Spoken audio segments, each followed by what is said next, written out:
Today we're going to be talking about the UMP in PlayerUnknown's Battlegrounds. Now, previously in the past, I did a whole group of weapons at once in a video. We're going to change how we're doing that from here on out. We're going to look at a single weapon within a class, and then once we finish all of those weapons out within a class, we'll do a comparative video to tell you what gun is best to bring in a range fight versus what gun is best to bring into a city. So let's break down the UMP.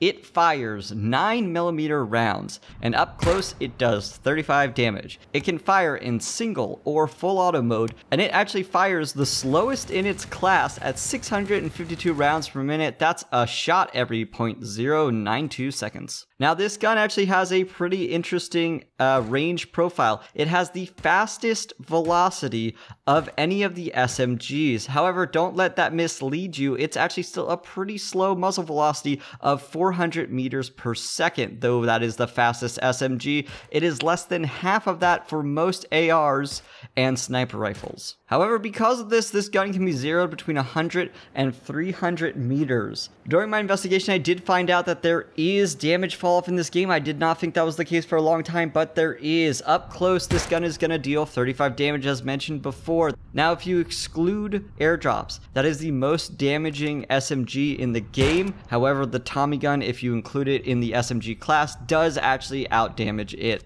At around 100 meters, it's going to do 33% damage. At around 200 meters, it's going to do about 30, and around 300 meters, it's going to do around 29 damage. If you took this to the extreme, and I'm not sure if this curve is accurate, I'll need to figure that out when I get down to 15 times scopes and sniper rifles, but at around 1500 meters, it seems the UMP will do no damage. No idea if that's the case. It's impossible to test a 1500 meter shot with the UMP.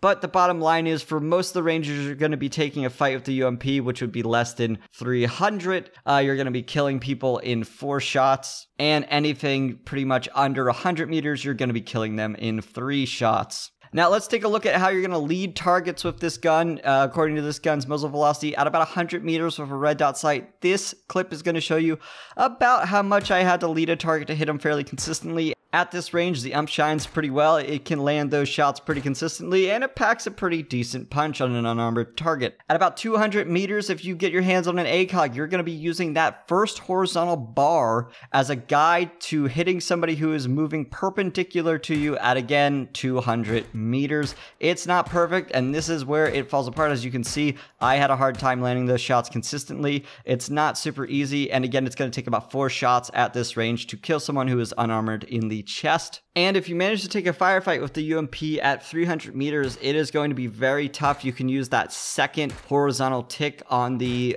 ACOG to try and use it as a guide to hit somebody moving perpendicular to you at that range. But again, as you can see from my footage, it is really difficult. I would not recommend taking a firefight with this weapon at any ranges above 200 meters. So since we're talking about ranges, let's talk about sound. An unsuppressed UMP will not be able to be heard after around 325 meters. In fact, anything after about 300 meters becomes very muddied and very hard to discern, but it's definitely clear that around 325 meters, you can't hear anything. This is going to be a smaller distance if it is raining or if there's more ambient noise, say a plane flying overhead, but the safest bet is around 325 meters. You will not be able to hear anyone who is firing a UMP. We'll go ahead and throw up so you can listen what the sound of a UMP being fired in burst and full auto is as it gets closer, so you can maybe identify that at range.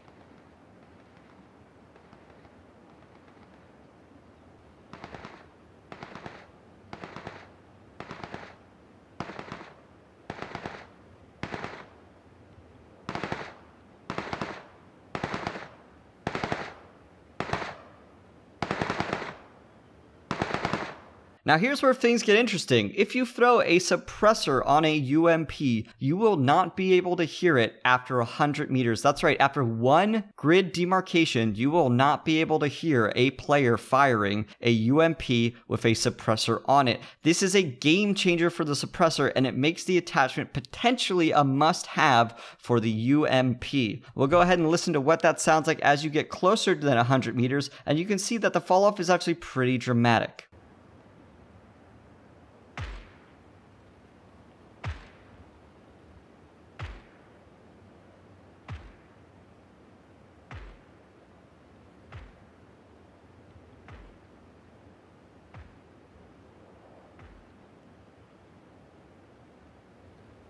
So now let's talk about attachments for UMP.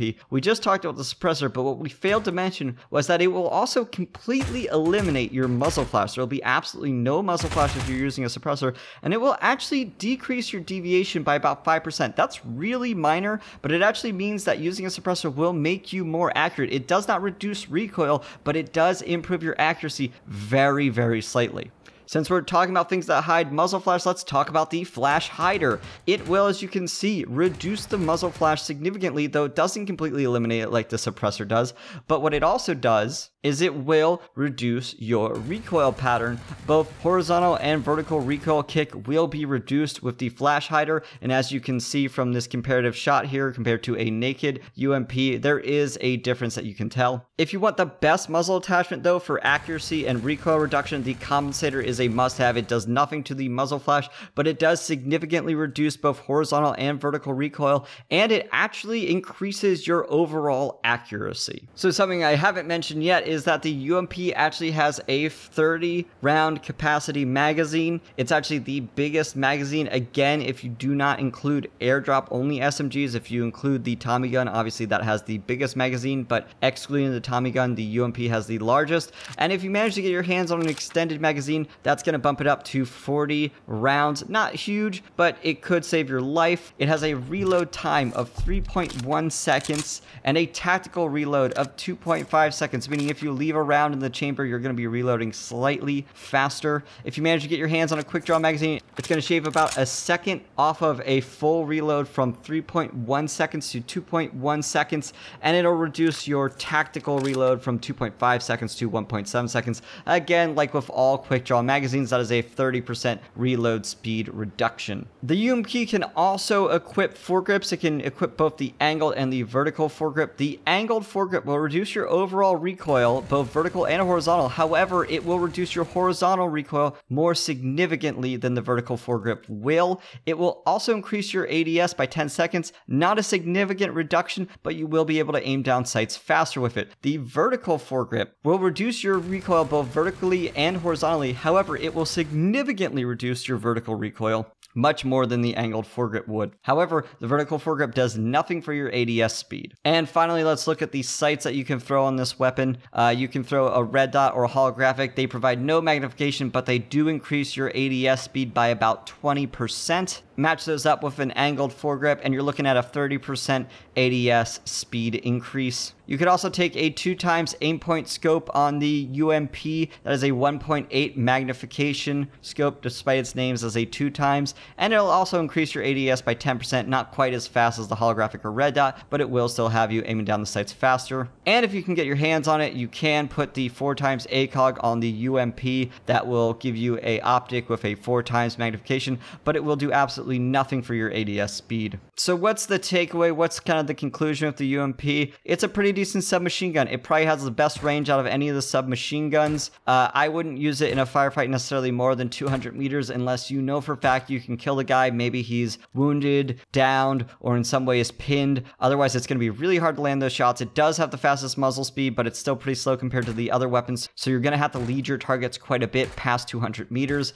If you can get your hands on any magazine attachment, any is better than none, and the extended Quickdraw magazine is the best of the magazine attachments, period. The suppressor is really, really good. It makes you slightly more accurate, but more so, it makes you a commando. You cannot be heard if you are just over the hill from somebody, potentially. It reduces the sound on the UMP so much, it almost seems like a bug. It is really strong, and the elimination of your muzzle flash means it is the ultimate stealth attachment. However, if you're going to be using the UMP as a battle rifle, if that is going to be your main means of fighting, the Compensator may be better. It will reduce your recoil significantly, and it will actually make the weapon overall more accurate. And as always, any rail attachment is better than no rail attachment. I personally would probably take the angled foregrip. I find that the UMP has a very manageable vertical recoil. In fact, I believe it has the least amount of vertical recoil than any of the SMG. Tie that with its low fire rate. It's a very easy vertical recoil to manage. So throw on the angled foregrip, get rid of that horizontal recoil, get that faster ADS, and start dropping bodies with the UMP. So let me know what you guys think of the new format for the OCD series. Also, let me go into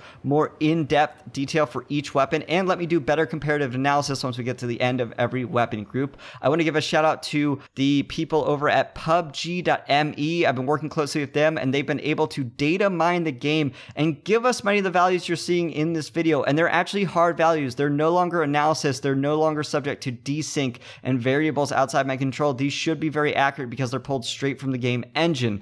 As always, guys, check the description for my Twitch, Twitter. Subscribe if you want to see more OCD content. I'm Magnum Dopus. Keep crunching those numbers.